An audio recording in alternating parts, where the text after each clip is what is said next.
Hey, welcome back to the channel. Thank you so much for all the people that are returning and for all the new subscribers and all the comments that you guys have been leaving me. You guys keep me going and motivated to do more. So let's get right into this. I'm doing a monthly budget video today. I'm going to share the packet that I have here. I don't know if you can see this, all the categories. I'm going to go through them one by one, and I encourage you to create your own, and as you follow along, use your own numbers. I'm just using a basic example.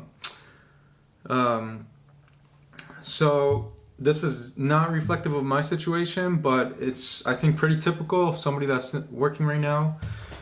Just using an annual income of $50,000, and we're gonna work down the list every expense that you might have.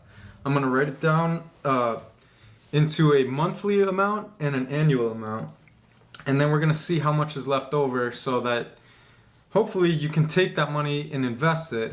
If not, you can do whatever you want, but at least this way you've got a plan that you can sort of stick to and feel good whether or not you've achieved that, and if not, see what else you spent your money on during the month and see how you can improve that the next month. So based on $50,000 of income, that's going to be at the top. Your expenses, I think the biggest, most important expense is your housing. If you're paying $1,000 a month for rent, that's $12,000 a year. Sometimes if you can get a mortgage, that might be a little bit more than that, but at least that way you're paying into your own property, and that's something that we'll talk about for another video. But I think $1,000 is pretty average for a rent amount or even for a mortgage amount.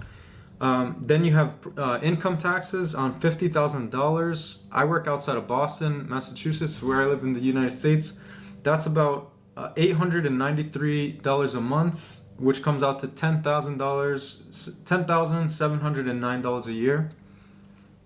Then we have your insurance. If you're over 26, where I live, you're going to be paying your own insurance. If you're under 26, sometimes you can get away with not getting your own insurance because your family has an insurance plan.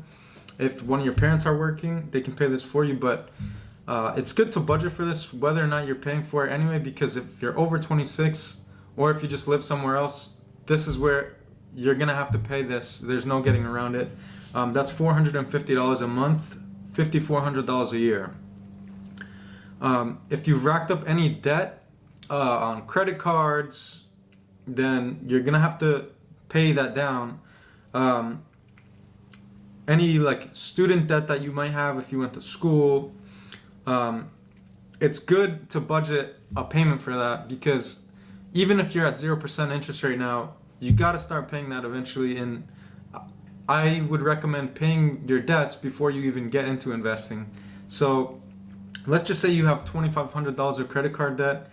That's about $100 a month or $1,200 a year. Transportation, for this example, I'm using gas and repair costs for your car. You're going to want to budget about $120 a month for that. If you have a car payment or a bus pass or a train pass that you have to pay for every month, that could be a lot more. I know the train into Boston is about upper 300s, maybe even $400 a month to take the train every day. And I don't have to go into Boston every day, but to use my car, I know I pay about $25 a week, and I like to give myself a little bit of money for an oil change or new tires once a year. Like, just things are going to come up that you have to pay for to fix your car and keep it going and running well. So that's about $120 a month, $1,440 a year. For food, I spend about $100 a week, so that's what I'm using for this example. That's $400 a month, $1,600 a year. Food, this category is specifically just for groceries, because we're gonna do any eating out to restaurants separately. But usually if you're getting food from the grocery store, it's gonna be cheaper than if you're going out to eat all the time. So by spending $100 a week on groceries and cooking a lot of my own food, I'm actually saving money, because that's less eating out that I'm doing every week and every month. So food, $400 a month, $1,600 a year. Clothes, I don't buy a lot of new clothes, and this could be a lot more expensive for other people, but by keeping it very minimal and shopping at places like Savers for clothes, I spend about $50 a month on clothes in this example, which is only $600 a year. But easily I could go to the mall and spend $100 in one day on clothes, or even $200-300 on clothes. So one thing you can do is, if you say $50 a month and you don't buy any clothes for a few months, in 3 or 4 months you're gonna have $200 saved up to go and buy some really nice clothes. You can obviously a lot more than this if you want to budget $100 a month for clothes or $200 a month for clothes. Then you should do that. Here I'm only spending $50 a month or $600 a year on clothes. Entertainment, this can include anything like video games, movies, internet subscriptions, Netflix, any sort of entertainment costs. Again, I try to keep that very minimal, but you can, if you want to increase your quality of life, if it's important to you to enjoy a lot of fun things, you can budget more than this. I put $100 a month. I think that's very minimal. $100 a month is $1,200 a year. Medical expenses, and like sometimes you have other insurances that aren't covered by your work's insurance plan. Medical insurance costs me about $25 a month in this example, which is $300 a year.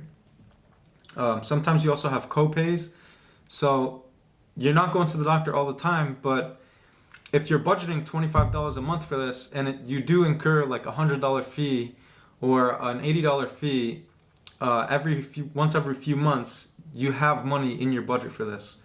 So medical and dental, those are each about $25 a month, $300 a year. And the next category is pocket money. I like to just keep a little bit of money in my wallet for things that I haven't budgeted for. Sometimes you go out and you have to pay the price of admission to a bar, or you hit some kind of expense that you're not accounting for. Just having an extra $100 in my wallet every month, I put the $100 in there at the beginning of the month, and I usually end up spending it, but just knowing that I have a little bit of extra money in case anything comes up is really good for you psychologically. It's better for your abundant mindset.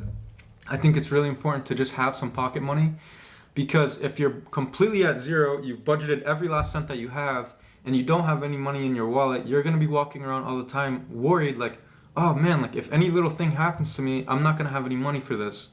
So I put $100 in my wallet every single month. Doesn't matter what I spend it on, but just having the $100 is good for me psychologically, and I recommend that you do the same. I could spend that $100 on clothes, or I could spend that $100 on a new video game, or some drinks at the bar. And I already have those expenses budgeted, but just having that $100 to throw around, it's a little extra buffer for yourself. So that's $100 a month, $1,200 a year. Now, if you add all that up, that comes out to $3,263 a month, or $39,156 a year. So from a $50,000 budget, you're coming away with $904 of free cash every month, or $10,844 every year. Now that could seem like a little bit or a lot to you, but all your expenses have been taken care of at this point. So you have an extra $904 every month that you could invest, or $10,844 every year that you have in savings. There's a few other categories here that I don't have numbers for, that they don't apply to this example because this is a really basic and conservative estimate, but you could easily eat through that last $904 every month on the following. I have childcare, if you have children, daycare expenses, that's massive. Or paying for their clothes, their food, anything that's related to their schooling or their after-school events. Those are big expenses that I didn't include in this example for childcare. If you do any donating or charitable contributions, gifts can cost you quite a bit of money. If you want to budget a certain amount of money for a savings account or an emergency fund, I think it's important to have that. And you might even want to take 6 months or a year and build up an emergency fund for 3 to 6 months. 3 to 6 months of this guy's earnings in the example. $900 times 5 is $4,500.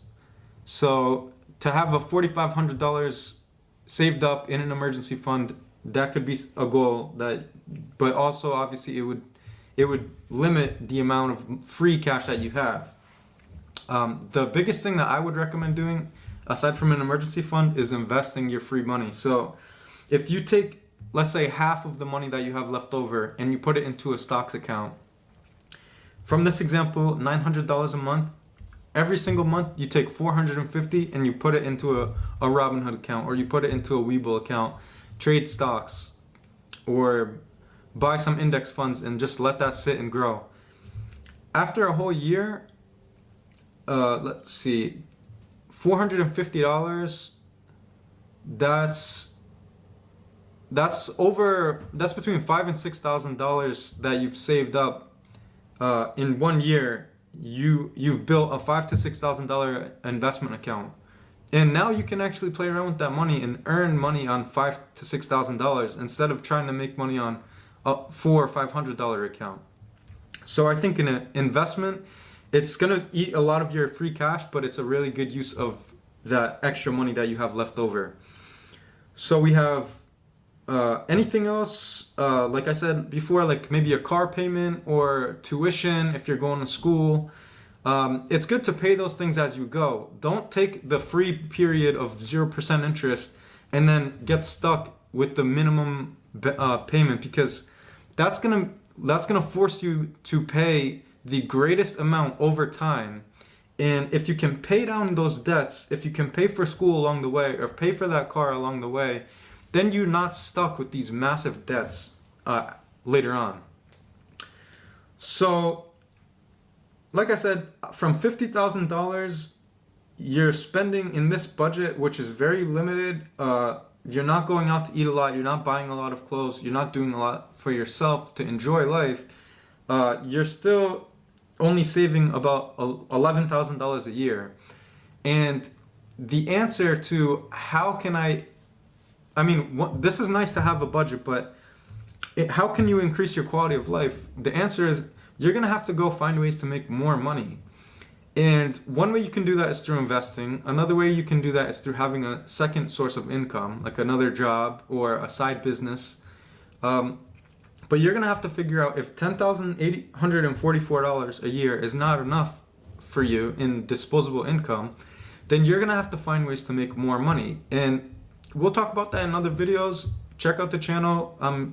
I've got a lot of great stuff planned. So stay tuned for other ways to make money. And if you have any questions, if you want me to share this or go through this in more detail, leave some comments. I'd love to respond, and I'll talk to you guys soon. Take care.